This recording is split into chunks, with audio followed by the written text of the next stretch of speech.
Mga kababayan, ang lakas ng ulan dito ngayon sa amin. Dito sa Bulacan. Yan, napakalakas ng ulan po ngayon dito.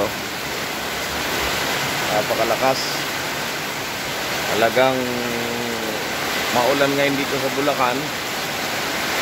Yan, mga kababayan, napakalakas ng ulan ngayon dito. Diyan ba sa inyo, maulan din po ba?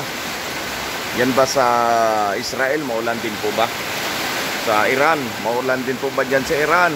Mga taga-Iran, mga taga-Mexico, Pampanga, dyan sa Angeles, maulan din po ba dyan? Angeles, Pampanga. Dyan po ba sa New York, maulan din po ba? Sa New York, Cubao. Ayan. So dito po sa amin, sa Pilipinas, napakalakas ng ulan po. Ngayon, sa kasalukuyan, napakalakas po ng ulan. Ayan o. Nawasak na nga po yung aming trapal. Dahil po sa tuwing hapon, muulan at mahangin pa. Kaya ganun po ang kalagayan dito po sa atin pong bansang Pilipinas.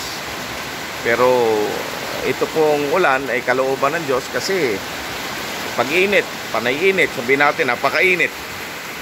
So, napakainit ng mga nakaraang mga ilang buwan. So, ito na naman, siyempre, pinaulan ni God para mabasa naman ang lupa. Kaya, lahat ng ito ay kalooban ng Diyos. Dapat nating pasalamatan, tanggapin na ito po ay kaloob at kapangyarihan ng Diyos, ang malakas na ulan. Okay mga kababayan, maraming salamat po. Yan, pumulog na. Maraming salamat po sa inyong panonood dito sa aking video.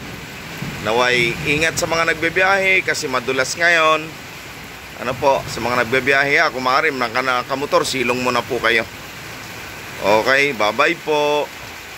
God bless, God bless, God bless. Ingatan po tayong lahat ng ating Panginoong Diyos sa lahat ng ating lakad po.